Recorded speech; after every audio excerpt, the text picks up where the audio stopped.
Power పెంచుకోగలిగితే wonders చేసే అవకాశం ఉంటుంది. అదే మరి ప్రశాంతంగా కూడా ఉంటాయి. దీన్ని ఏ విధంగా తీసుకుపోవాలనో ఇవన్నీ అనుభవాలు చూసిన తర్వాత భవిష్యత్తులో ఆఫ్లైన్ ఆన్లైన్ ట్రైనింగ్ కూడా ఇస్తాం. అదే మరి కోర్సెస్ కూడా కండక్ట్ చేస్తాం. దీన్ని లాజికల్గా తీసుకుపోయే వరకు దీని మీద శ్రద్ధ పెడతాం. అయితే మనం 1 మంత్ దీనిపైన డిక్లేర్ చేశాం. పోయిన నెల మే 21 నుంచి రేపు 21 వరకు 30 డేస్ కార్యక్రమం డిక్లేర్ చేశాం.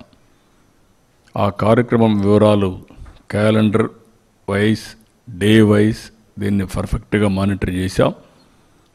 ఊహించిన దానికంటే రెస్పాన్స్ ఇంకా బాగా ఉంది, బెటర్గా ఉంది. స్వచ్ఛందంగా భాగస్వాములయ్యారు, మంచి ఇంపాక్ట్ వచ్చింది. అవన్నీ ఎక్స్ప్లెయిన్ చేయడానికి కోసమే ఈరోజు నేను పిలిచాను. నెక్స్ట్, ఇప్పుడు మీరు చూస్తే మేము టార్గెట్ పెట్టుకునేది 2 కోట్ల మందిని రిజిస్ట్రేషన్ చేయించాలనుకున్నాం. ఈరోజు 2,39,00,000 మంది అయ్యారు. అంటే 119.5% అచీవ్మెంట్. ట్రైనింగు మాస్టర్ ట్రైనర్స్ని 2,600 మందిని ట్రైన్ చేయాలనుకున్నాం. 5,451 మంది వచ్చారు, 210%. ట్రైనర్స్ ఎవరైతే గ్రామాల్లో పోయి ట్రైన్ చేసేవాళ్ళు మీరు చూస్తే 1,25,000 మందిని ట్రైన్ చేయాలనుకుంటే 1,44,310, 115%. జనరల్ పబ్లిక్ మేము 2 కోట్ల మందిని పార్టిసిపేట్ చేయాలనుకున్నాం. ఇప్పటికీ 1,77,42,850 మంది వచ్చారు, ఫిజికల్గా వచ్చి పార్టిసిపేట్ చేశారు. అంటే 88.71%. టూరిస్ట్ ఐకానిక్ స్పాట్స్ ఈవెంట్స్ 100 పెట్టాం. అందులో ఇప్పటికి 100 అయినాయి. ఈరోజు రేపు అన్నీ అయిపోతే 100% పూర్తవుతుంది. Theme based yoga events senior citizens అని లేకుంటే డిఫరెంట్ ప్రొఫెషన్స్ అన్నీ కూడా పెట్టాం. 26కి 24 అయినాయి. ఈరోజు రేపు 2 కూడా అయిపోతే 100% చేశాం. విలేజ్ లెవెల్ ఈవెంట్స్ 14,999 గ్రామాల్లో గాను 47 గ్రామాలు 14,947 గ్రామాలు చేశాం. 100% పార్టిసిపేటెడ్. అదే మరిగా ఇక్కడ కాంపిటీషన్స్ అచీవ్మెంట్ చూస్తే 6,37,029 మంది వచ్చారు. మండల్ లెవెల్ ఈవెంట్స్ 784 చేశాం. అక్కడ 1,16,814 మంది పార్టిసిపేట్ అయ్యారు. డిస్ట్రిక్ట్ లెవెల్ 26కి 26 చేశాం, 100% చేశారు. 9,826 మంది ఆవరేజ్ వచ్చారు. స్టేట్ లెవెల్ ఈవెంట్స్ 1 చేశాం, పార్టిసిపేటెడ్ 526 మంది పార్టిసిపేట్ చేశారు ఎన్ని కాంపిటీషన్స్లో. ఇది ఓవరాల్గా అన్ని దిక్కలు కూడా ఇది చేయగలిగాం. నెక్స్ట్, ఇక్కడికి వచ్చినప్పుడు యోగా కాంపిటీషన్ సర్టిఫికెట్స్ మీరు చూస్తే మేము టార్గెట్ చేసింది 4,58,209, 100% చేయగలిగాం.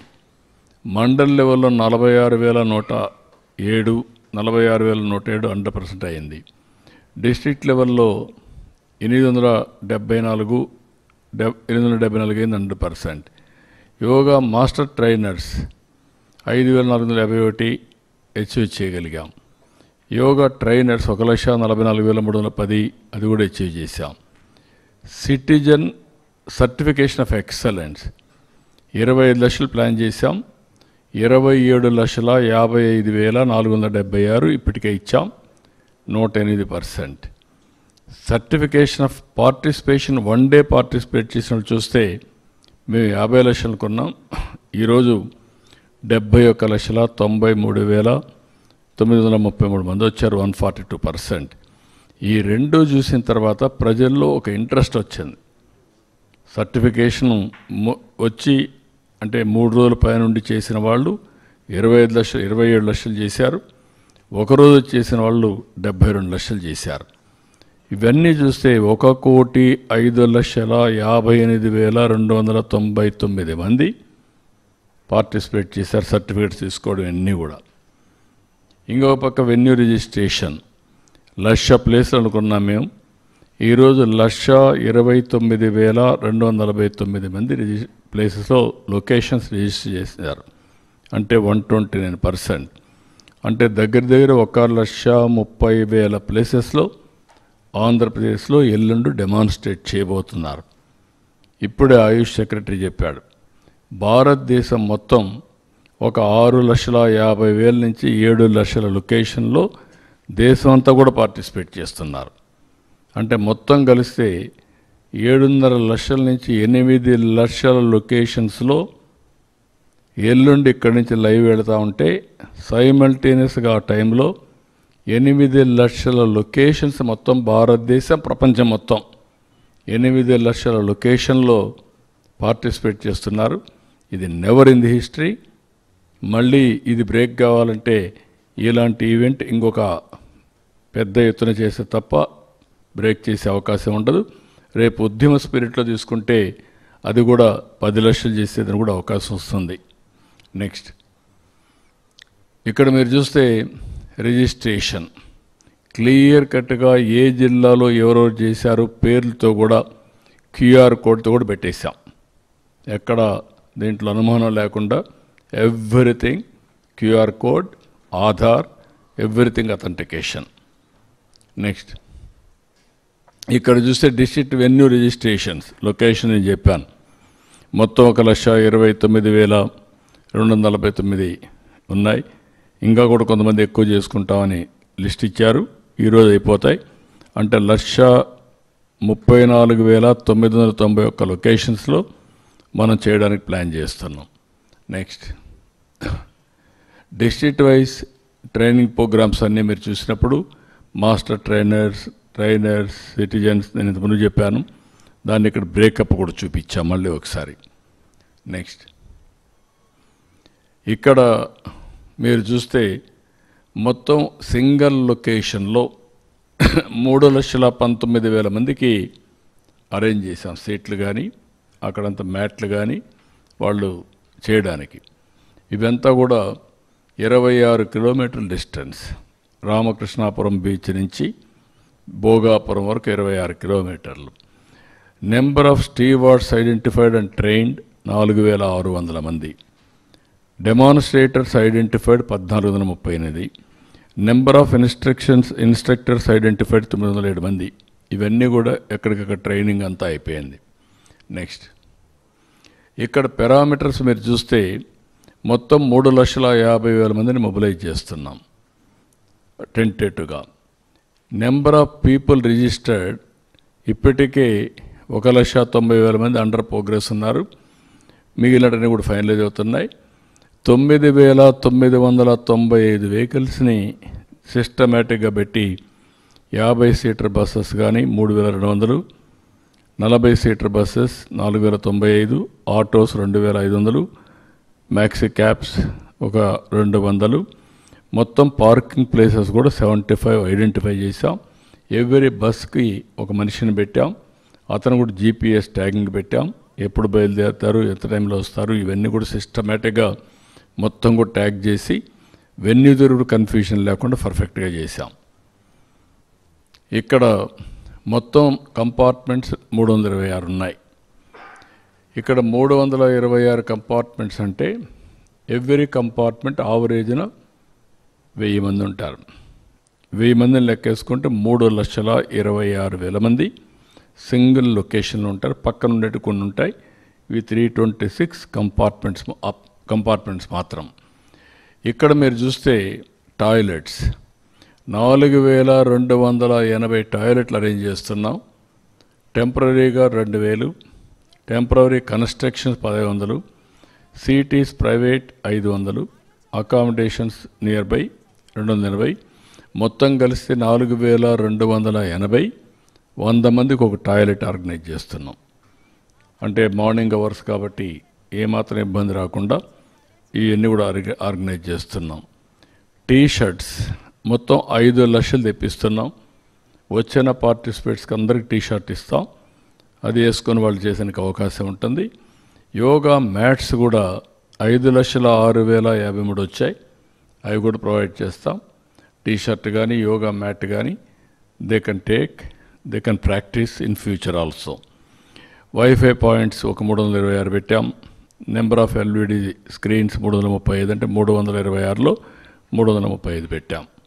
నెక్స్ట్ ఇక్కడ ఒక్కొక్క కంపార్ట్మెంట్లో మేనేజ్మెంట్ కోసం compartment incharge gazette officer, yoga instructor 1, yoga demonstrator 3, stewards 10 మంది, drinking water incharge 1, food team incharge 1, supervisors 2, sanitation workers 4, toilet manager 1, worker for 2 toilets అవి 1 పెట్టాం. ఏఎన్ఎం, ఆశా, అమాలీస్ ఈ మరి మొత్తం కూడా పెట్టి ఎక్కడికక్కడ ఒక్కొక్క కంపార్ట్మెంట్స్కి ఒక టీముని పెట్టాం. దానికి హైరార్కీ కూడా ఎస్టాబ్లిష్ చేసి ఎక్కడ కన్ఫ్యూజన్ లేకుండా క్లియర్గా ఉండాలని ఉద్దేశం ఇది కూడా పెట్టాం. ఇక్కడ మీరు చూస్తే సూపర్వైజరీ స్ట్రక్చర్స్ కింద minister, IAS officer, then deputy collector, tahsildar, compartment incharge, water, medical, sanitation all incharges పెట్టి multi disciplinary functionaries hierarchy minister దగ్గర నుంచి అందరిని కూడా ఈ వర్క్ కింద పెట్టాం. ఇప్పుడు అన్నీ కూడా మొత్తం కంప్లీట్ చేసేసాం. స్టేజ్, డయాస్ కన్స్ట్రక్షన్ ప్రోగ్రెస్లో చిన్న చిన్న పనులు తప్ప. ఇప్పుడు ఉదాహరణకి ఇక్కడ చూస్తే lighting including decorative, LED wall and screens ఇవన్నీ కూడా కంప్లీట్ అయిపోయినాయి. ఈరోజు రేపు సాయంత్రానికి, రేపు మధ్యాహ్నానికి మొత్తం పూర్తి అవుతాయి. నెక్స్ట్ ఇక్కడ కూడా బ్యాక్ డ్రాప్, ఫ్లెక్సీస్ అవన్నీ కూడా కంప్లీట్ చేస్తున్నాం. బ్యూటిఫికేషన్ వర్క్స్ అన్నీ కూడా కంప్లీట్ అయినాయి. డ్రింకింగ్ వాటర్ అవన్నీ కూడా ప్రొవైడ్ చేస్తున్నారు. ఎవ్రీథింగ్ మైన్యూట్గా సీసీటీవీ కెమెరాస్ కానీ, ఇంటర్నెట్ కానీ, అంబులెన్సెస్ కానీ, medical and first aid booths ఒక 15 క్యాంపులు పెట్టి 5 బెడ్డెడ్ టెంపరీ హాస్పిటల్ కూడా పెడుతున్నాం. అంటే ఎక్కడికక్కడ ఒక 5 బెడ్లు పెట్టి ఒక 6 టెంపరీ హాస్పిటల్స్ కూడా కన్స్ట్రక్ట్ పెట్టారు. ఎమర్జెన్సీ లైటింగ్ ఇవరికి మొత్తం fire safety, security gate setup, control room setup everything పర్ఫెక్ట్గా చేస్తున్నారు. ఎందుకంటే ఇప్పుడే ఒకసారి రివ్యూ తీసుకున్నాం అందరినీ చెప్పి చేయడం కోసం. So this is where we have done arrangements. ఇక్కడ నాకు ఒక చిన్న ఇది కూడా మీకు ఇంట్రడ్యూస్ చేయాలి. చాలామంది స్టార్టప్లు వచ్చాయి. ఇప్పుడు ఇది వెరీ ఇన్నోవేటివ్ స్టార్టప్స్ వస్తున్నాయి. ఇప్పుడు చాలా 1-2 కాదు చాలా వచ్చాయి. ఇప్పుడు ఇక్కడైతే యోగిఫై అని ఒక స్టార్టప్ పెట్టాడు. అతను ఆర్టిఫిషియల్ ఇంటెలిజెన్స్ని ఏఐని ఇంటిగ్రేట్ చేసి మ్యాట్ తయారు చేశాడు. ఆ మ్యాట్ మీద నిలబడుకొని మీరు చేస్తే మీకు ఏ డిసీజ్ కావాలంటే అందులో అది మీరు సెలెక్ట్ చేసుకోవచ్చు. అదే సమయంలో మీరు చేసిన తర్వాత మీరు ఎంత పర్ఫెక్ట్గా చేశారో ఆటోమేటిక్గా యాప్ ద్వారా మీకు అవైలబిలిటీ ఉంటుంది. ఇలాంటి ఇన్నోవేటివ్ ఐడియాస్ కూడా వస్తున్నాయి. ఇప్పుడు ఇక్కడ ఉన్నాడు ఆయన, ఒకసారి చూపించి మీరు ఎక్స్ప్లెయిన్ చేసిన 2 నిమిషాల్లో, సో దట్ మీకు ఒక ఐడియా ఉంటుంది హౌ థింగ్స్ ఆర్ హ్యాపెనింగ్. ఈ పక్క వచ్చి ఎక్స్ప్లెయిన్ చేయండి. మీరు కావాలంటే దాని కేసు చూపించేసేయండి ఒక 2 నిమిషాలు, సో దట్ మీరు అందరికీ చెప్పగలిగితే ఇవన్నీ కూడా ఉపయోగపడతాయి.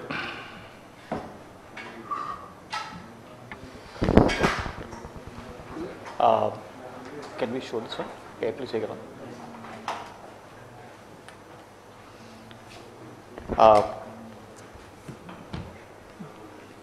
ఇది యోగిఫై స్మార్ట్ యోగా మ్యాట్ అండి. నా పేరు Muralidhar Somisetti, founder and CEO of Yogify. So మేము ఈ స్టార్టప్ ఐడియా వచ్చింది నా యొక్క హెల్త్ ప్రాబ్లం వచ్చినప్పుడు, బ్యాక్ పెయిన్, నెక్ పెయిన్ వచ్చినప్పుడు సర్జరీ చెప్పారు, సర్జరీ చేసుకోవాలని. సర్జరీకి వెళ్ళకుండా నేను యోగా పాత్కి వచ్చాను. యోగా పాత్కి వచ్చి నేర్చుకున్నాక యోగా ట్రైనర్ అయ్యాను. యోగా ట్రైన్ అయినప్పుడు నాకు అర్థమైంది ఆన్లైన్ క్లాసెస్లో ట్రాక్ చేయడం చాలా కష్టం అనిపిస్తుంది. జూమ్ క్లాస్ ఉన్నప్పుడు చాలామంది కెమెరా ఆఫ్ చేసినప్పుడు అర్థం కాదు ఎన్ని మంది చేస్తున్నారు, ఏం చేస్తున్నారు. అందులోంచి ఒక ఐడియా వచ్చింది, యోగిఫై స్మార్ట్ యోగా మ్యాట్.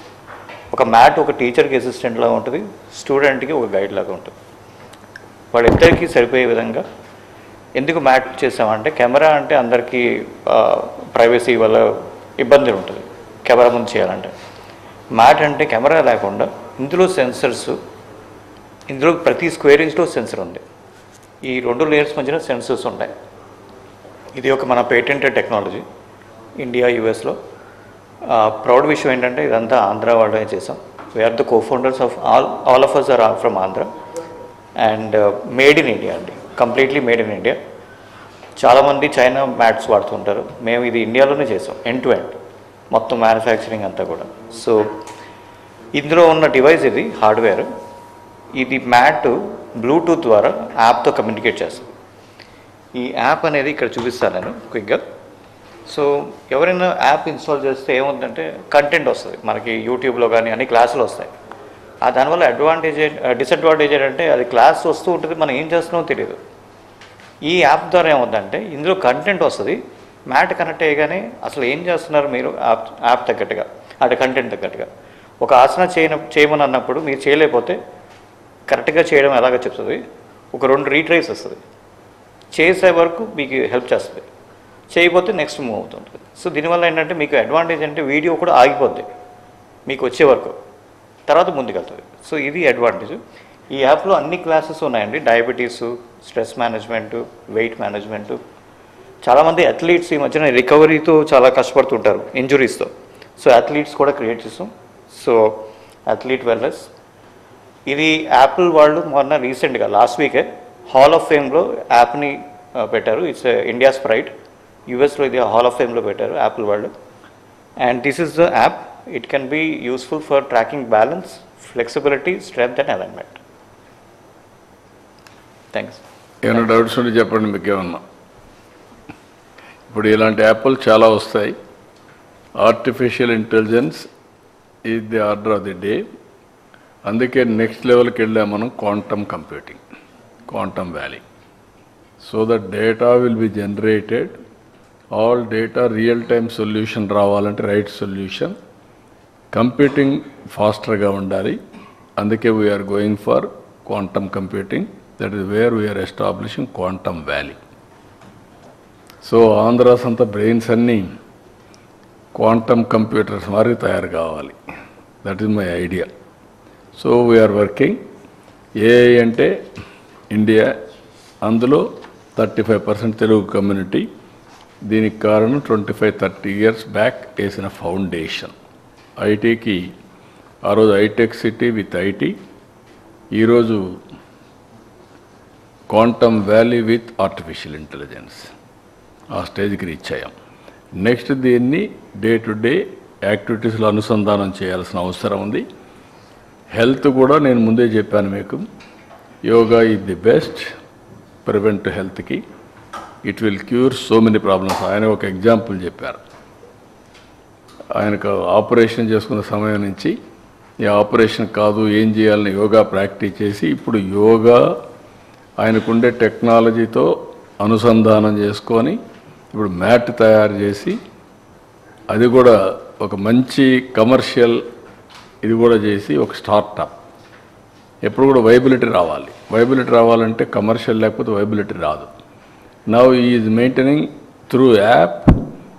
అందరి పర్ఫార్మెన్స్ చూసి you can have a test of your disease profile before after. కంటిన్యూగా మీరే టెస్ట్ చేసుకోవచ్చు. ఇది రాబోయే రోజుల్లో that is the order of the day. అందుకే ఇది అయిన తర్వాత నేను కూడా మనం చెప్పాను, బిల్ గేట్స్ ఫౌండేషన్ ద్వారా హెల్త్, ఎడ్యుకేషన్, అగ్రిటెక్ ఈ 3 కూడా ఇంటిగ్రేట్ చేసేదానికి ఆయన గ్లోబల్ నాలెడ్జ్ టెక్నాలజీ తీసుకొస్తారు.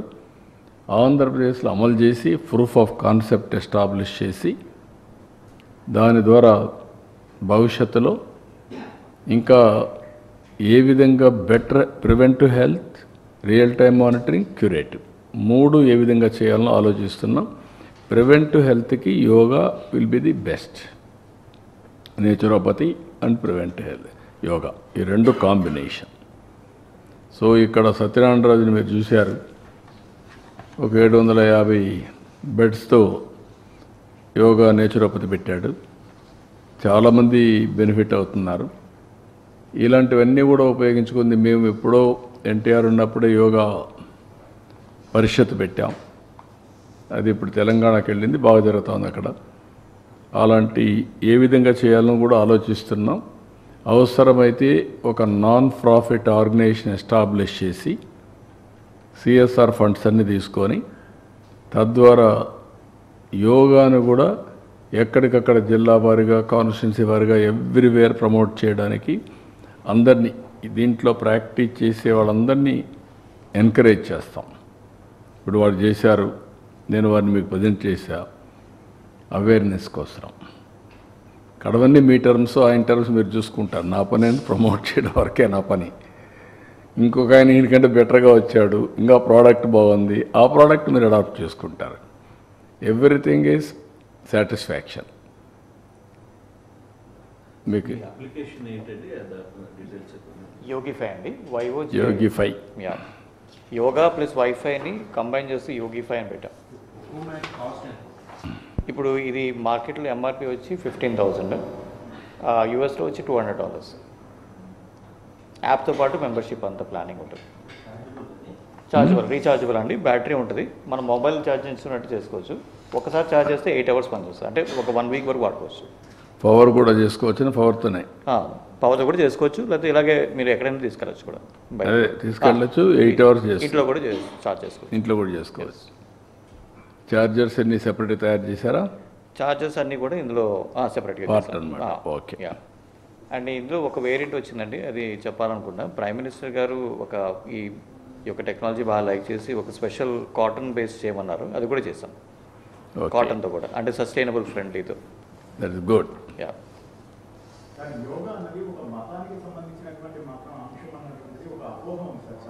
కరెక్ట్ కాదు అది. సరే, ఒక్కొక్కరు ఒక్కొక్క ఫార్ములో చేయొచ్చు. యోగా ఇండియాలో వారసత్వంగా వచ్చింది. ఇది హెల్త్కి సంబంధించింది. ఫుడ్ అనేది రకరకాలుగా తింటాం, రకరకాలుగా వ్యాధులు వస్తాయి. కొంతమంది డయాబెటీస్ వచ్చింది అనుకో. ఎందుకు వచ్చింది? మీరు రైస్ ఎక్కువ తింటారు, కార్బోహైడ్రేట్స్ ఎక్కువ తినేవాళ్ళకి డయాబెటీస్ వస్తుంది. దీనికి మతానికి సంబంధం లేదు. ఫ్యాట్ ఎక్కువ తినేవాడికి అంతా హార్ట్ ప్రాబ్లమ్స్ వస్తాయి. ఎక్కువ స్ట్రెస్ అంతా ఉండేవాడికి న్యూరాలజీ ప్రాబ్లమ్స్ వస్తాయి. అదే మరి వాటర్ కంటామినేషన్ వచ్చినా ప్రాబ్లమ్స్ వస్తాయి. ఫెర్టిలైజర్స్, కెమికల్స్ ఎక్కువ తినేవాళ్ళకి క్యాన్సర్ వస్తుంది. అందుకే ఇప్పుడు నేచురోపతిలో ఉప్పు, కారం ఈ రెండు తగ్గిస్తూ ఉంటారు, ఆయిల్ ఇవన్నీ. దానివల్ల చాలా సమస్యలు పరిష్కారం అవుతాయి. అంటే మీకు టేస్ట్ కోసం ఇంక ఎన్ని వేసుకుని తింటూ ఉంటాం. రకరకాల అవగాహన లోపం కూడా ఉంటాయి. ఫైనల్గా మనం గుర్తుపెట్టుకోవాల్సింది, దీన్ని ఏ విధంగా ప్రజాహితం కోసం. ఇప్పుడు వేరే దేశాల్లో Christians everybody is using, they are also practising. That is where UNO కూడా అనౌన్స్ చేశారు yoga day. According to me it is a science. Everyday ఒక ½ an hour నేను ఏదో ఒక ఎక్సర్సైజ్ చేయమంటారు. ఒక్కొక్కరు పని. ఇప్పుడు ఫాస్టింగ్ ఉంది, ఫాస్టింగ్ ఇస్ ఎ సైన్స్. ఒక్కొక్కరు ఒక విధంగా ఫాస్టింగ్ చేస్తూ ఉంటారు. హిందూస్ ఒకప్పుడు ఎవ్రీ సాటర్డే, ఎస్పెషలీ బ్రహ్మోత్సవ సందర్భంలో మేమందరం చిన్నప్పుడు ఫాస్టింగ్ చేసేవాళ్ళం. సాటర్డే వస్తే మధ్యాహ్నం వరకు భోంచేసేవాళ్ళం కాదు. దేవుణ్ణి తలుచుకొని దేవునికి ప్రార్థనలు చేసి అన్నీ చేసిన తర్వాత, పూజలు చేసిన తర్వాత మధ్యాహ్నం భోంచేసేవాళ్ళం. ఆ హాఫ్ డే బ్రేక్ ఇచ్చేవాళ్ళం. ఇప్పుడు ముస్లిమ్స్ ఏంటి, రంజాన్ మాతంలో మొత్తం సూర్యోదయానికి ముందు భోంచేసి సూర్యాస్తం తర్వాత మళ్ళీ భోంచేస్తూ ఉంటారు. There is a science. ఆ సైన్స్ని ఎవరు ఎంత పర్ఫెక్ట్గా ఉపయోగిస్తారో వాళ్ళకు మ్యాక్సిమం రిజల్ట్స్ వస్తాయి. Health is a science, how to maintain. మీరు కార్బోహైడ్రేట్స్ ఎక్కువ తిని నాకు డయాబెటీస్ రాకూడదు అంటే ఎట్లా ఉంటుంది? డెఫినెట్గా వస్తుంది. There is no second thoughts మీకు. ఇది అవేర్నెస్ ఈజ్ ది క్యూర్. మీ లైఫ్ స్టాండర్డ్స్ మీరు ఎవ్రీడే లేట్ నైట్ తిరుగుతూ తాగి ఇవన్నీ చేసి గంజాయి తినేసి ఇష్ట ప్రకారం ఒకసారి అలవాటు అయిందని అడిక్ట్ అయిపోతే మీ హెల్త్ ఎట్లుంటుంది? I'm asking. వాళ్ళకు లేనిపోని సమస్యలు, లేనిపోని కోరికలు, లేనిపోని ఉద్రేగాలు. These are all various. Now slowly mental problems are becoming more problems. అది కూడా గుర్తుపెట్టుకోండి. Stress with mental problems. ఒక్కొక్క ఏడాది ఒక్కొక్క థీమ్ తీసుకుంటారు సార్. ఈ ఏడాది ఏ థీమ్ తీసుకుంటారు? ఈ ఏడాది వీడు తీసుకున్న థీమ్ వచ్చి one nation one world one earth, one globe అని. అదేనా? One health one health one earth. Okay, one health one earth అండి. Earth, one earth one health. Health. Yes, one earth అన్నారా ఇంకేమైనా పెట్టారా అంతే చూడండి. అండి. One earth one health. Okay, one earth one health. 2 Guinness book of రికార్డ్స్కి ఇచ్చేస్తున్నాం. ఇందులో మీరు చూస్తే largest number of participants 1, 2 largest number of Surya నమస్కారాలు 2, 20 వరల్డ్ బుక్ ఆఫ్ రికార్డ్స్కి కంప్లీట్ చేస్తున్నాం. మొత్తం కలిసి 22 మొత్తం టోటల్ వరల్డ్ రికార్డ్స్. ఏంటి ఇవన్నీ? ఎవరైనా ఎక్కడన్నా విన్నారా మీరు? ఎప్పుడన్నా చూసారా ఈ పోకడ? ఈ రాష్ట్రంలో దేశంలో ఏ రాజకీయ నాయకుడైనా, ఏ రాజకీయ పార్టీ అయినా ఇలాంటి ఒరవడు ఉందా? చంపేయండి, పొడి చేయండి, లేదంటే ప్లే కార్డ్స్ పెట్టుకొని వచ్చి డెమాన్స్ట్రేట్ చేసి ఆనందపడిపోవడం. ఎక్కడికి పోతున్నాం? దాన్ని చూసి ఏం నేర్పిస్తున్నాం మన సమాజంలో? చాలా ప్రమాదం ఇవన్నీ. ఎమ్మెల్యేలందరినీ ఇళ్ళకి వెళ్ళమంటున్నారు ఏడాది పాలన సందర్భంగా. ఈ సందర్భంగా వచ్చినటువంటి నేతల్ని చంద్రబాబు గారి మేనిఫెస్టోని గుర్తు చేసుకుందామని చెప్పేసి మొత్తం డేటాని నేను ఆయన కూడా గుర్తు చేసుకొనే ప్రజలు చేశారు. అది మర్చిపోతే ఎట్లా? ఎందుకు ఇచ్చారు 11 సీట్లు? ఇట్లా ఏదో పనులు చేసే కదా. ఆ ఏదో పనులు చేసి ఏమవుతారు మీరు? రేపు అదే అవుతుంది. కానీ అది చేయడం తప్పు అంటాను నేను. సరే, బెట్టింగ్ వాళ్ళకు మీరు ఒక మాట అడుగుతున్నా, ఎవరై వెళ్ళిపోవడానికి? పోలీస్ చెప్పిన తర్వాత నేను ఎప్పుడన్నా పోయామా? మమ్మల్ని ఊర్లకు పోతాం ఒక 2 కార్లు అంటే పంపించారా? నేను ఎక్కడన్నా అబ్జెక్ట్ చేశారు? ఎవరన్నా పొమ్మంటున్నారు కదా. 10 కార్లకు పర్మిషన్ ఇచ్చి 5, 6కు 100 మందికి పర్మిషన్ ఇస్తే ఏం కావాలంటే మీకు? ఏమనుకుంటున్నారు మీరు? ఇరుకు సందుల్లో పోవడం, అక్కడ మీటింగ్లు పెట్టడం, స్టాంపేడ్లు కావడం, అక్కడి నుంచి ఇవన్నీ చేయడం, వైలెన్స్ క్రియేట్ చేయడం. ఎవరు నేర్పించారు మీకు ఇవన్నీ? పోలీసుల మీద మళ్ళా బ్లేమ్ చేయడం, బురద వేయడం. ఎక్కడ దొరుకుతాయి ఇవన్నీ? కొంచెం ఒక పద్ధతి, ఒక ప్రొసీజర్, ఒక హుందాతనం ఉండాలి నాయకులకి.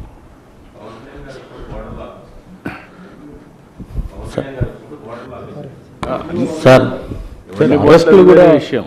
సార్, అరెస్టులు బెట్టింగ్ వాళ్ళకి సీరియస్గా జగన్మోహన్ రెడ్డి ఒక మాట చెప్తున్నారు. ఉద్దేశపూర్వకంగానే కొంతమందిని పేర్లు సెలెక్ట్ చేసుకుని అరెస్ట్ చేస్తున్నారు అనేది జగన్మోహన్ రెడ్డి ఎందుకు చేస్తారండి? చట్టం దాని ప్రకారం అది పనిచేస్తుంది. ఉద్దేశపూర్వకంగా ఎందుకు చేస్తారు? ఎందుకు చేయాలి? సార్, మీకు అందరికీ తెలియదా శాండీ ఏం జరిగిందో? తెలియదా మీకు లిక్కర్లో ఏం జరిగిందని? కొత్త అది. అంటే మేము ఏం చేసినా రాజకీయాల్లో ఉన్నాం కాబట్టి ఎవరు దీనిపైన యాక్షన్ తీసుకోవడం ఎటు కుదురుతాయి? కాబట్టి ఇది ఒక పద్ధతి ఉంటుంది, ఏదైనా ఒక జవాబుదారితనం ఉంటుంది. సార్, ఈ బెట్టింగ్ వాళ్ళకి విగ్రహాలు పెట్టడం ఎలా చూడొచ్చు సార్? బెట్టింగ్ వాళ్ళకి విగ్రహాలు పెడుతున్నారు. గంజాయి బ్యాచ్కి, బెట్టింగ్ బ్యాచ్కి, రౌడీలకి, హత్యలు చేసే వాళ్ళకి, అత్యాచారాలు చేసే వాళ్ళకి విగ్రహాలు పెడతారు.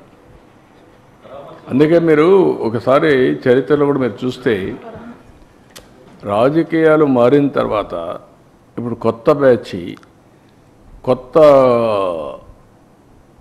విధానాలు తీసుకొస్తున్నారు.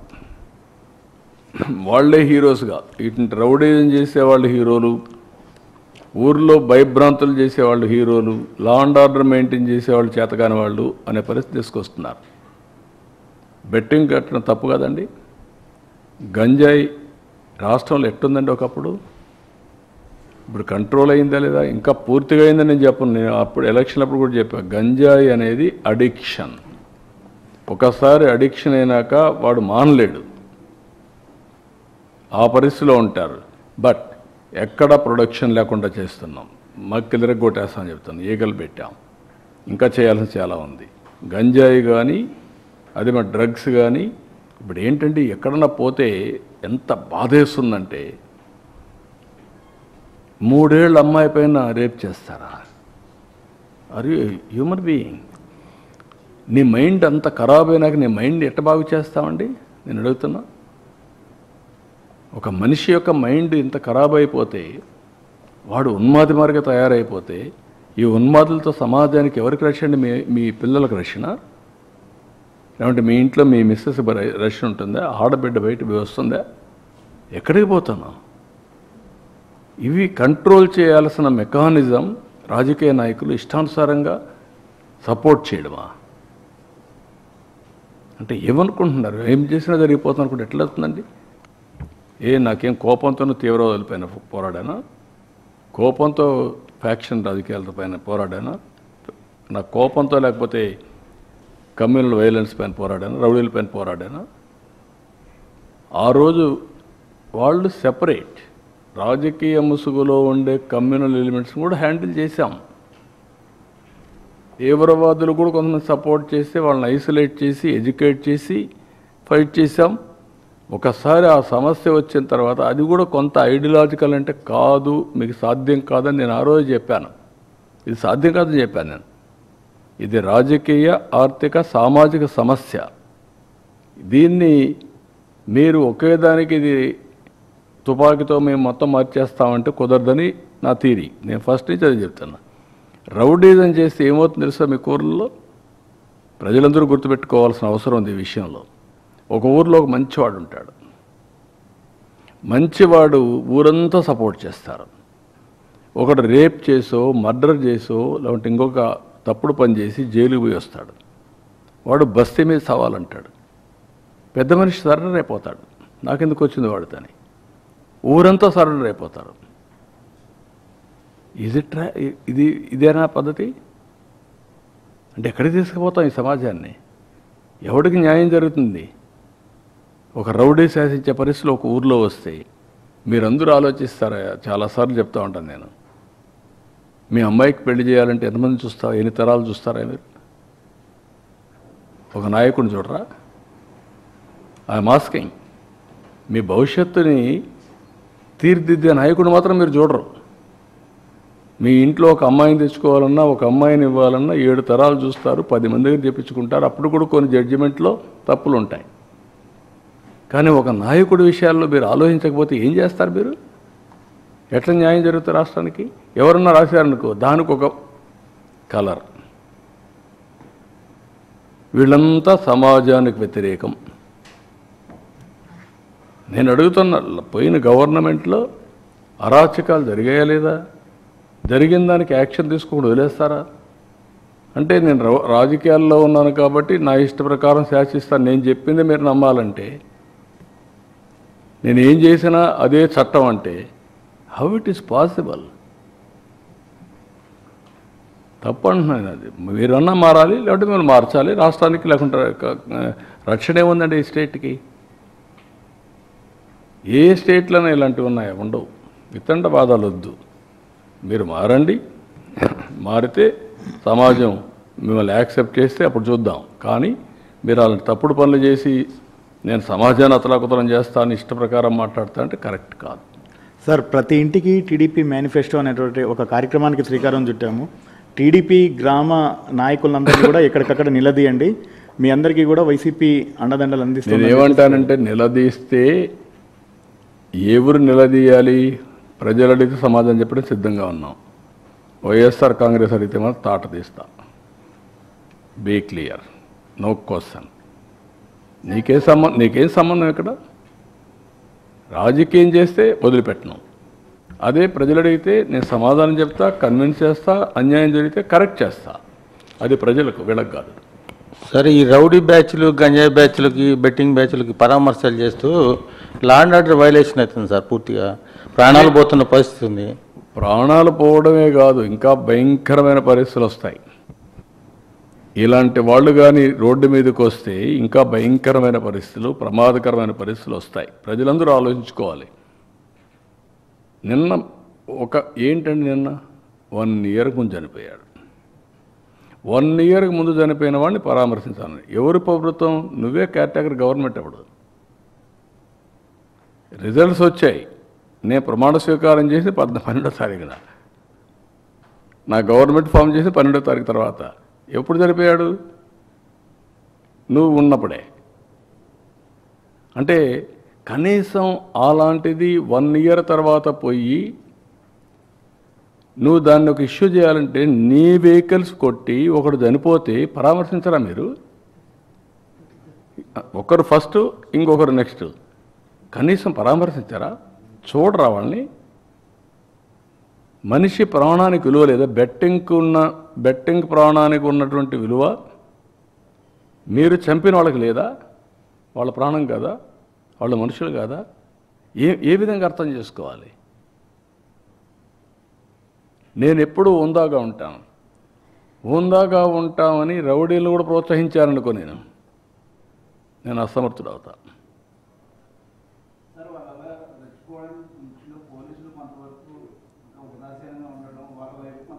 కాదమ్మా, ఇప్పుడు ఏమీ చేయకమునిపై ఏం చేస్తున్నారు?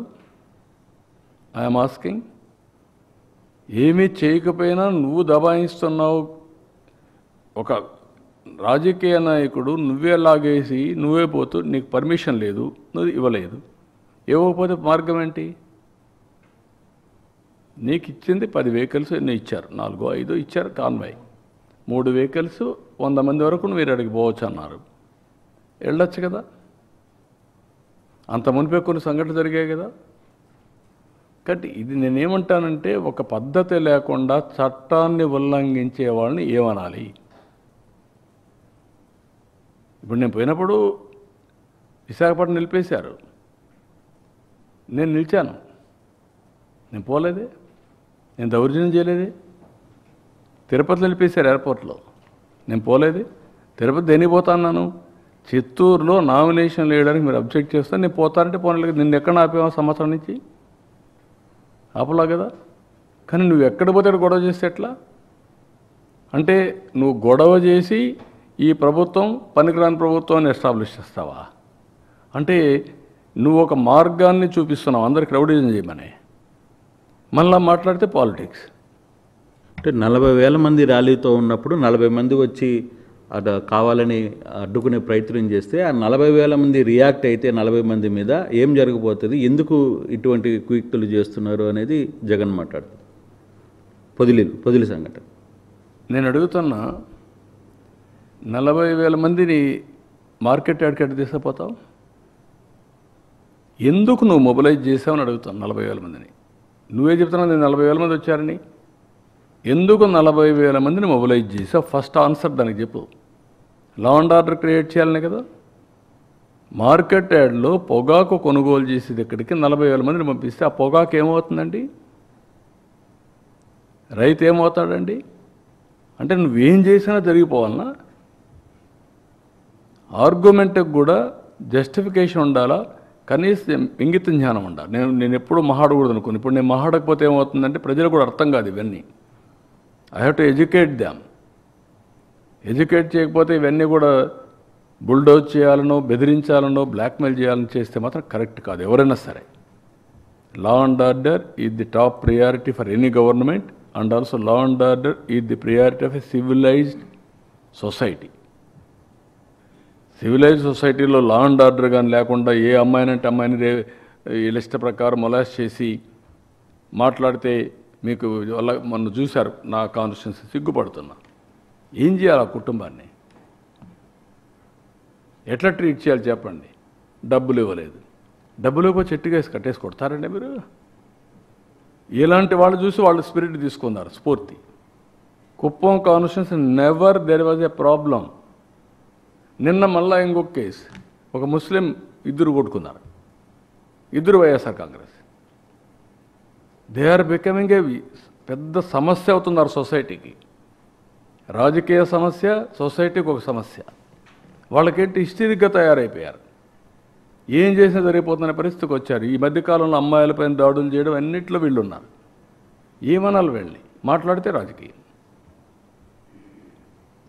సార్, నిన్న పరామర్శకి వెళ్తే 2 చనిపోయారు. మళ్ళా పరామర్శ అంటూ లేదా మీటింగ్ అంటూ మళ్ళా పర్మిషన్ అడిగితే ఏం చేస్తారు సార్? మీరు 2 ఉన్నాయి.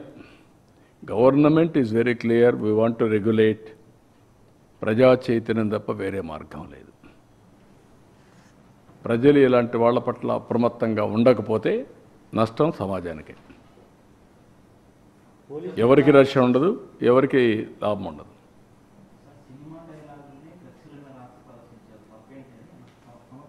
That is what I'm saying. చంపేస్తే కూడా సినిమాలో చూపిస్తారు కదా, సినిమాలో మనుషులు చంపుతారు కదా, చంపితే తప్పేటి? మీరు చెప్పండి నాకు, నేను అడిగా క్వశ్చన్.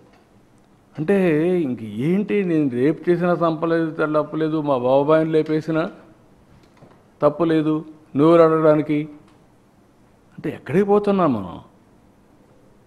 నేను ఏమైనా చేస్తా, మీరు ఎవరు అడగకూడదంటే దాన్ని ఏమనాలండి? అలాంటి మానసిక స్థితి నుంచి రాష్ట్రాన్ని కాపాడుకోవాల్సిన బాధ్యత మనకు లేదా? That is where you are. రాష్ట్ర ప్రజానీకం ఆలోచించుకోవాలి. నేను ఎక్కువ చెప్పాను అనుకో, మీకు ఓట్లు వేసాం కదా, మీ పని మీరు చేయండి అంటున్నారు. నాకు ఓట్లు వేశారు, నా పని నేను చేస్తున్నా, బట్ చేయనిస్తే కదా ఇవన్నీ. 24 గంటలు ఇదే పని అయితే ఎట్లా అవుతాయి? ఇప్పుడు ఒక గర్వంగా చెప్పుకుంటున్నా, 1 ఇయర్లో 25 ఎస్ఐపిబి మీటింగ్లు పెట్టి 25 క్యాబినెట్ మీటింగ్లు చేసిపోయి అజెండా చేసిపోయి 5 లక్షల కోట్లు 10 సంవత్సరాల్లో ఎంత పెట్టుబడులు క్లియర్ చేశామో ఈ 1 సంవత్సరంలో 5 లక్షల కోట్లు క్లియర్ చేశాం. రావడానికి ప్రజలు సిద్ధంగా ఉన్నారు, మీరు రాణిస్తారా అంటున్నా? ఇలాంటి జరుగుతూ ఉంటాయి. కానీ ఇంకా ఎందుకు పాత భయాన్ని ప్రతిసారి అదే ఎందుకు ఎస్టాబ్లిష్ అవుతాం? ఎవరు వచ్చేవాళ్ళు కూడా నెక్స్ట్ 5 సంవత్సరాల తర్వాత మీ ఊర్లో నేను అడుగుతున్నా, ఒక ఊరు ఉంటుంది, దొంగలు ఉంటారు, ఎక్కడెక్కడో దొంగతనం చేసి వస్తారు. ఆ ఊరు అన్ని ఊర్లో మాట్లాడుకుంటారు. ఆ ఊర్లో అమ్మాయిలు ఇస్తారా?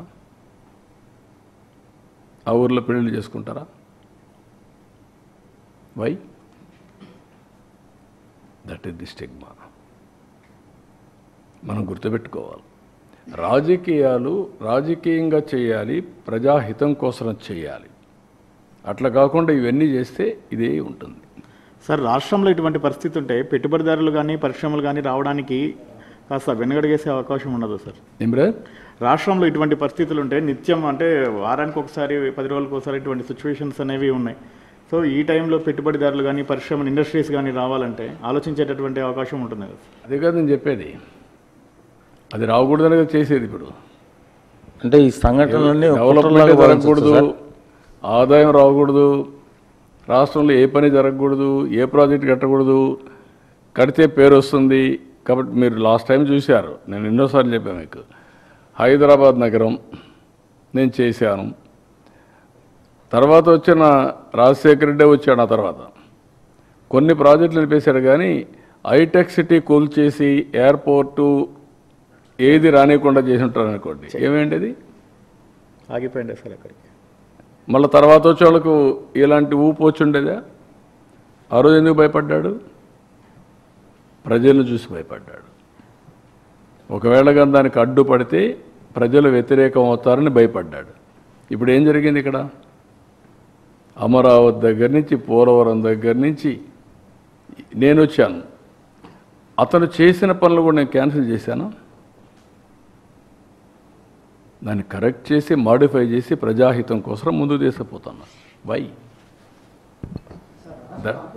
కామెంట్ చేసి సార్ 5 ఏళ్లలో 3,30,30,000 కోట్లు చేస్తూ ఒక్క ఏడాదిలోనే 1,60,000 కోట్ల పైసలు. అదే నేను అనేది, అది ఇష్ట ప్రకారం ఏదైనా మాట్లాడచ్చు, అప్పులు చేయడం కాదు. ఏది కూడా కాషియస్గా ఉన్నాం. ఈరోజు గవర్నమెంట్ ఆఫ్ ఇండియా ఇక్కడ ఒక 15,000 కోట్లు, అమరావతికి ఒక 11,500 12,500 కోట్లు, ఇది పోలవరానికి, అక్కడ స్టీల్ ప్లాంట్కి 11,500 కోట్లు. ఈ డబ్బులు ఇచ్చారు కాబట్టి ఆక్సిజన్ మార్గ పనిచేసి కొన్ని పనులు అవుతున్నాయి. ఇవి చేసిన తర్వాత ఆదాయం రావాలంటే 1 or 2 years పడుతుంది. ఈ సంవత్సరం చేసిన పనుల వల్ల ఆ సంవత్సరం ఆదాయం రాదు. జిఎస్టీపీ పెరుగుతా వస్తే నెక్స్ట్ కొనుగోలు శక్తి పెరిగితే జిఎస్టీ పెరుగుతుంది. సార్, ఈ బనకచెర్ల ప్రాజెక్టు విషయంలో వివాదం కొనసాగుతోంది కదా సార్? నేను చాలాసార్లు చెప్పాను, ఇప్పుడు కూడా చెప్తున్నాను, గోదావరి నదిలో నీళ్లు ఉన్నాయి. ఆ నీళ్లు అటు తెలంగాణ ఉపయోగించుకుంటుంది, ఇప్పుడు ఆంధ్రప్రదేశ్ ఉపయోగించుకుంటా ఉంది. ఒక్క పోలవరం తప్ప అక్కడవన్నీ కూడా ఇంకా పర్మిషన్ రాని ప్రాజెక్టులే నాకు తెలిసినంత వరకు. పోలవరం బైఫర్కేషన్ యాక్ట్లో భాగం అది. ఇక్కడవన్నీ కూడా మనం చూసిన తర్వాత ఎక్కడెక్కడ ఉండే లిఫ్ట్ ఇరిగేషన్లు కానీ అక్కడ ఉండే లిఫ్ట్ ఇరిగేషన్లు కానీ అన్ని ప్రాజెక్టులు కూడా వాటర్ ఉంది, వాళ్ళు పైన కడుతున్నారు. ఇక్కడ మనం ఏం చేస్తున్నాం అంటే ఇక్కడ నుంచి నీళ్లు ఇంకొక బేసిన్ తీసుకుపోతున్నాం, వాళ్ళు ఇంకొక బేసిన్ తీసుకెళ్ళారు. నేను చాలాసార్లు చెప్పాను ఈ విషయం. ఉదాహరణకు ఒక లాంగ్ బ్యాక్ ఇదే మరి గొడవ వచ్చింది, మీకు ఐడియా ఉంటుంది. కృష్ణా బ్యారేజ్ మీద పోలీసులు పోయి మన వాళ్ళు కొట్టుకుంటే చెడ్డ పేరు వస్తుందని నేనే గవర్నర్కి ఫోన్ చేసి, అప్పుడు నరసింహ ఉండేవాడు, మమ్మల్ని ఇద్దరిని పిలవండి, మేము వస్తాం, కూర్చుంటాం, మాట్లాడి సార్ట్అవుట్ చేసుకుంటాం అని చెప్తే పిలిచాడు. కూర్చున్నాం, టెంపరీగా గొడవలు లేకుండా చేసుకున్నాం. ఆ తర్వాత ఢిల్లీలో ఉమాభారతి ఉండేది మంత్రి, అప్పుడు పోయి కూర్చొని మాట్లాడినప్పుడు మేము ఏమనుకున్నామంటే గోదావరి నీళ్ళు ఉన్నాయి, మీరు తీసుకుంటున్నారు, మేము తీసుకుంటున్నాం, అది ఎవరికి నష్టం లేదు. ఇంకొక పక్క కృష్ణాలో నీళ్లు ఉన్నాయి, తక్కువ ఉన్నాయి, దీని మీద మనం కొట్టుకుంటే లాభం లేదు. మీ ఇప్పటి వరకు ప్రాజెక్టుల వారిగా అలొకేషన్ వాళ్ళకు ఇచ్చారు, ఇక్కడ ఇచ్చారు, అది కంటిన్యూ చేద్దాం. కొత్త ట్రిబ్యునల్ ఉంది, ట్రిబ్యునల్ వచ్చిన తర్వాత వాళ్ళు ఏ రిపోర్ట్ ఇస్తే దాన్ని బట్టి దానికి సెపరేటు ఇది ఉంటుంది, అథారిటీ డిసైడ్ చేస్తారని చెప్పాను. దాని ప్రకారమే ఇప్పుడు ఎన్ బ్లాక్గా తీసుకుంటున్నాం. ఆంధ్రాకు వచ్చే వాటర్ మనం తీసుకుంటున్నాం, తెలంగాణకు వచ్చే వాటర్ వాళ్ళు తీసుకుంటున్నారు. కంబైన్డ్ ఆంధ్రప్రదేశ్ నేనే చాలా ప్రాజెక్టులు స్టార్ట్ చేశాను, మీరు గుర్తుపెట్టుకోవాలి. ఈరోజు ఏదైతే ఉందో దేవాదులు నేను స్టార్ట్ చేసిన ప్రాజెక్టే, కల్వకుర్తి కృష్ణా పైన నేను స్టార్ట్ చేసిన ప్రాజెక్టే కల్వకుర్తి. ఎస్ఎల్బీసీ సక్సెస్ అయిన తర్వాత కల్వకుర్తి స్టార్ట్ చేశాను. కృష్ణా మోడర్నైజేషన్ చేస్తామని చెప్పి 20 టీఎంసీ సేవింగ్ చూపించి ఆ 20 టీఎంసీ బీమాకి ఇచ్చాం క్లియరెన్స్కి. ఇట్లా ఆ రోజు సమైక్య ఆంధ్రప్రదేశ్ అప్పుడు దేవాదులు నేను చేసినప్పుడు ఈ పక్క పుష్కర, అదే మాదిరిగా ఇంకొక ప్రాజెక్ట్ లిఫ్ట్ ఇరిగేషను తాడిపొడి, ఈ 2 లిఫ్ట్ ఇరిగేషన్ స్టార్ట్ చేశాను. ఇప్పుడు తర్వాత అంతమునుపు ఎల్లంపల్లి అన్నారు, ఎల్లంపల్లి పెద్ద కాంట్రవర్సీ అయింది, అసెంబ్లీలో పెద్ద పోరాడాం, 19 days పోరాడాం ఎల్లంపల్లి గురించి, కరప్షన్ గురించి. అది అయిన తర్వాత ఇప్పుడు కాళేశ్వరం వచ్చింది.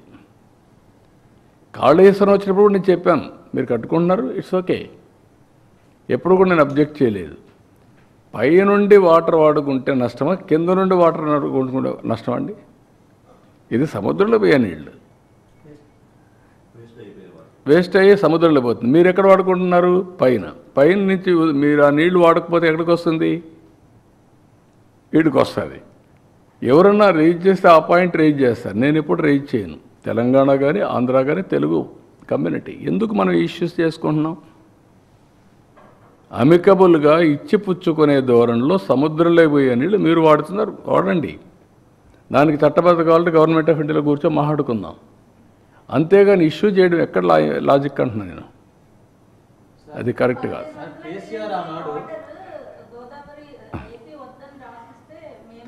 అదేమ్మా, ఎవరికెవరు రాసిస్తారు, కరెక్ట్ కాదు. ఆర్గ్యుమెంట్ ఏదైనా చేయొచ్చు, అంటే చట్టం కానీ న్యాయం కానీ అందరికీ సమానంగా ఉంటాయి. మనం కొట్లాడుకుంటూ వచ్చే లాభం. నేను ఎందుకు కొట్లాడలేదు? తెలంగాణ పైన ఎప్పుడైనా గొడవ పడ్డానా? వై? నా థియరీ ఒకటే, గొడవ పడితే ప్రజల్ని మభ్య పెడుతున్నాం మనం. మభ్య పెట్టి మోసం చేయడం లేకుంటే మభ్య పెట్టడం మనకు లాభం లేదు. ఓకే, ఆంధ్రప్రదేశ్ కోసం హైదరాబాద్ డెవలప్ చేశాను నేను, అందరూ యాక్సెప్ట్ చేస్తున్నారు, బైఫర్కేషన్ అయ్యింది, తెలంగాణకి వెళ్ళింది. ఇప్పుడు ఇంకా నేను గొడవ పెట్టుకుందానికి వచ్చేటేంటి? కాబట్టి వాళ్ళే బాగుపడుతున్నారు. నా ఒక రాజకీయ నాయకుడిగా నేను చాలాసార్లు చెప్పాను, నాకు ఒక తృప్తి. ఏం తృప్తి? నేను క్రియేట్ చేసిన ఎకో సిస్టమ్ బాగా పనిచేసి సంపద సృష్టించి తెలుగు జాతి బాగుపడతా ఉంది. హైదరాబాద్ వల్ల 75% తెలంగాణకు ఆదాయం వస్తుంది, 75% ఇన్కమ్, 67% సర్వీస్ సెక్టర్, నాలెడ్జ్ ఎకానమీలో. ఎట్లొచ్చింది? ఆ రోజు చేసిన ఫౌండేషన్ 25 ఏళ్ళలో వచ్చింది. Highest per capita income in the country Telangana even today. అదే మరి జిఎస్టీపీలో హైయెస్ట్ కాంట్రిబ్యూషన్ జిఎస్టీ తెలంగాణ.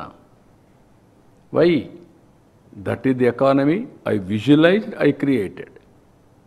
ఈరోజు ఎప్పుడు కూడా నేను ఈ మాట మాట్లాడానా? కాదు. వాళ్ళు ఎంజాయ్ చేస్తున్నారు. I'm very happy. ఒక రాజకీయ నాయకుడు ఏం కోరుకుంటాం?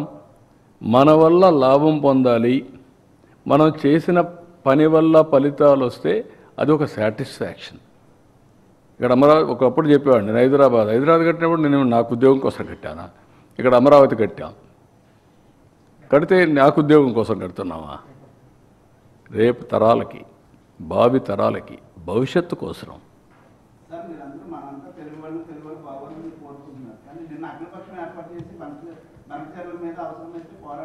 నేను వాట్ ఐఎమ్ సెయింగ్ పోరాటం అవసరం లేదు. వాళ్ళు కట్టే ప్రాజెక్టులు అన్నీ కట్టి నీళ్ళు ఇచ్చుకుంటే చాలు. వాళ్ళు ఎందుకు పోరాటాలు? దేనికోసం పోరాటం? మీరు కట్టండి ప్రాజెక్టులు, కట్టి నీళ్ళు తీసుకోండి. ఎవరు తిన్నారు? గోదావరి నీళ్ళు ఉన్నాయి, మీరు వాడుకోండి, ఇక్కడ వాడుకుంటారు. కృష్ణాలో ట్రిబ్యునల్ ఉంది, ఆ మాట నేను చెప్పాను. రేపు పోతాం, ఢిల్లీలో కూర్చుంటాం, మాట్లాడుకుంటాం. వాళ్ళు నేను అబ్జెక్ట్ చేస్తే కదా నువ్వు కట్టుకోవద్దని. సార్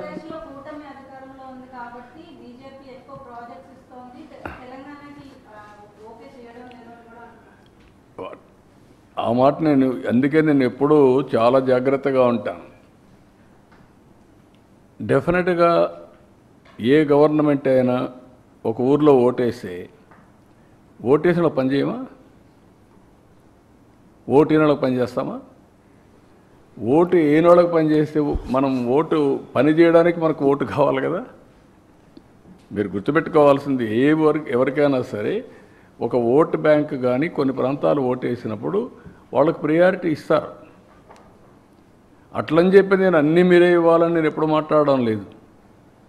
చాలామంది తెలియకుండా మాట్లాడుతున్నారు, మనం సపోర్ట్ చేస్తున్నాం కదా, డిమాండ్ చేయాలి. నో, అది కరెక్ట్ అప్రోచ్ కాదు. సార్ పదవుల కోసం కానీ ఇంకోటి కానీ ఎప్పుడు చేయను. నేనేం చేస్తున్నానంటే మనం కష్టపడదాం, కేంద్రం నుంచి కూడా సహకారం తీసుకుంటాం. మేము ప్రామిస్ చేసిందే డబుల్ ఇంజన్ సర్కార్. What do you mean by that? కేంద్రంలో రాష్ట్రంలో 2 ప్రభుత్వాలు ఉంటే అభివృద్ధి సుజావుగా జరుగుతుంది, పవర్ఫుల్గా జరుగుతుంది కదా పెట్టాం. అదే చేస్తున్నాం మేడం, కాదా?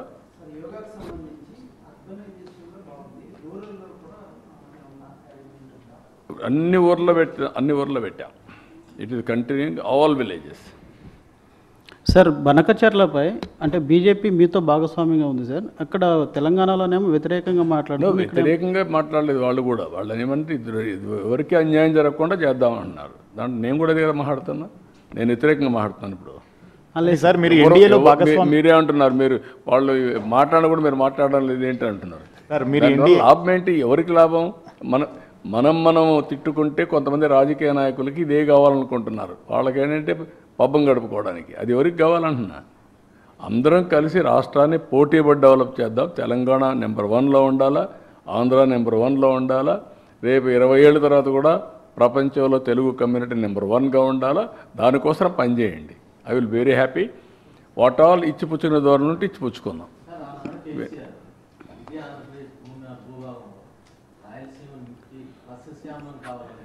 నేను ఇప్పుడు కాదమ్మా, నేను వ్యక్తుల గురించి మాట్లాడను.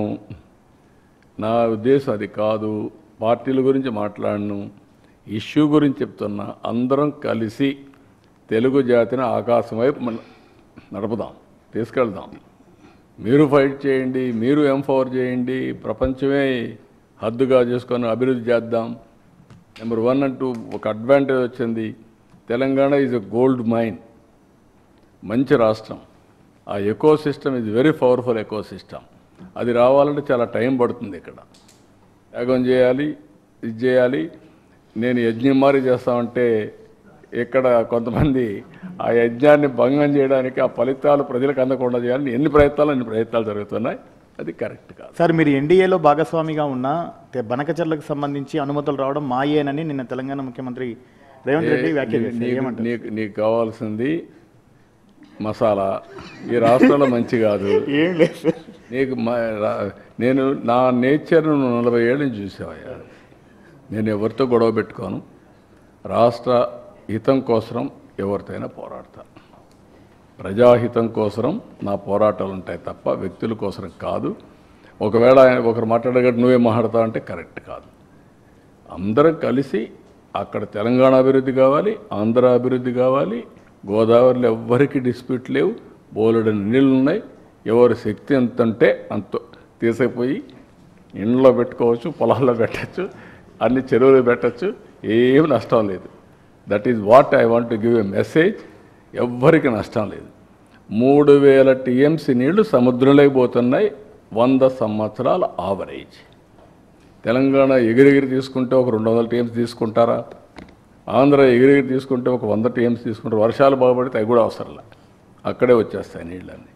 కాబట్టి మనం ఆలోచించుకుంది ఇది కూడా మళ్ళీ లిఫ్ట్ చేయాలంటే కరెంటు ఛార్జీలు కట్టాలి. కానీ కరువు వస్తే ప్రమాదం. కరువు రాకుండా ఉండాలంటే ఇవన్నీ చేసుకుంటే రాష్ట్రం బాగుంటుంది. ఎప్పుడు కూడా తెలంగాణకు ఆంధ్రాకు నేను ఇప్పుడే ఆలోచించాను. అప్పట్లో కూడా తెలంగాణ 2 రివర్లలో కూడా కొంచెం దూరంగా ఉంటుంది, లిఫ్ట్ చేయాలి. ఆంధ్రాలో ఏమైందంటే లాస్ట్ స్టేటు గోదావరి డెల్టా వచ్చిందంటే దానికి కారణం అప్పట్లో కాటన్ ఒక బ్యారేజ్ కట్టాడు. బ్యారేజ్ నుంచి నీళ్ళు నేరుగా పొలాలకు వెళ్ళిపోతాయి. కృష్ణా, ఈస్ట్ గోదావరి, వెస్ట్ గోదావరి ఒక 30-40 లక్షల ఎకరాలకు నీళ్ళు వెళ్ళిపోతాయి. అదే మరి కృష్ణా బ్యారేజ్ కట్టారు. ఈ బ్యారేజ్ వల్ల అటు కృష్ణా డెల్టా, వెస్టర్న్ డెల్టాకు వచ్చేసాయి. దీనికి లిఫ్ట్లు ఎక్కడ అవసరం లేదు. అదే నేను చూసిన తెలంగాణలో ఒకప్పుడు చాలా డెప్త్ అన్నమాట, మామూలు కాదు. ఖమ్మం, నల్గొండ అయితే ఫ్లోరైడ్, విపరీతమైన ఫ్లోరైడ్. తాగేదానికి నీళ్లు లేకుండా ఫ్లోరైడ్ వచ్చి కాళ్ళు చేతులు కుంటైపోయి చాలా బాధపడేవాళ్ళు.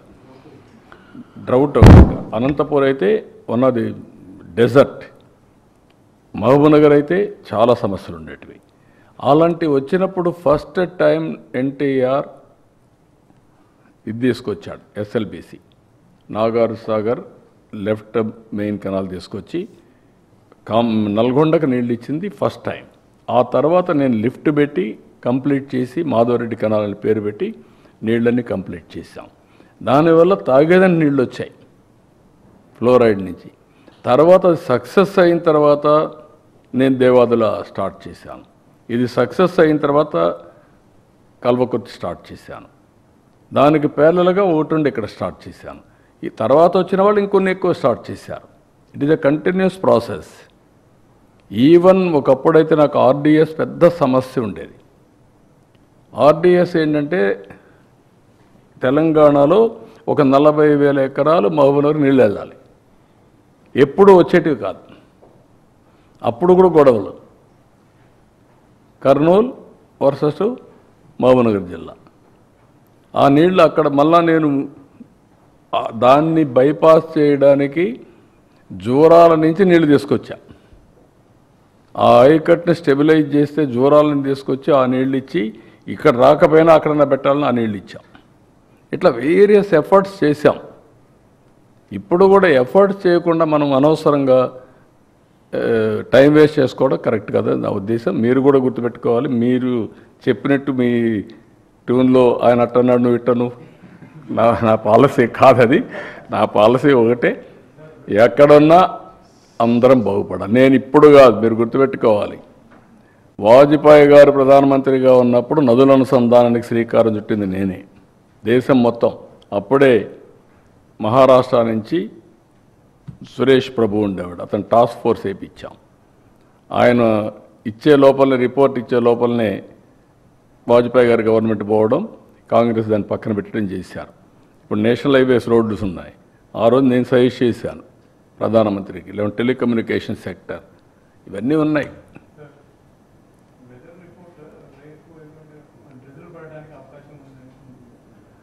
మాకైతే రాలేదు. ఏమన్నా లేటెస్ట్ ఏమన్నా ఉందా? నేను మొన్న చూసాము, లేదన్నారు. కాబట్టి హ్యాపీగా ఉన్నాం మేము. ఇప్పుడు నువ్వు చెప్తున్నావు కాబట్టి వెరిఫై చేయాలి. ప్లాన్ బి రెడీగా ఉంది. ప్లాన్ ఏ అది, ప్లాన్ బి 30,000 మందికి ఏయూ ఇంజనీరింగ్ కాలేజీలో పెట్టాం, ప్రొటెక్టెడ్. దాంట్లో బాధ లేదు. కానీ ఇది పెద్ద ఈవెంట్ కాబట్టి ఐ డోంట్ థింక్ సో. ఇప్పటివరకు నా నోటీస్ ద్వారా నువ్వే తెస్తున్నావు. నీకు ఎక్కడ ఇన్ఫర్మేషన్ అది లేదు. ఉందా? ఏమన్నీ ఉంది? ఆ టైంలో ఉందా? మధ్యాహ్నం పైన ఉందని.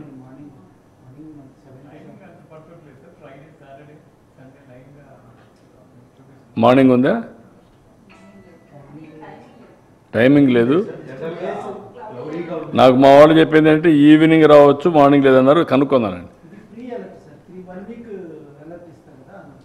చూస్తాను, నేను కనుక్కుంటాను. అన్ని ప్రికాషన్స్. Thank you.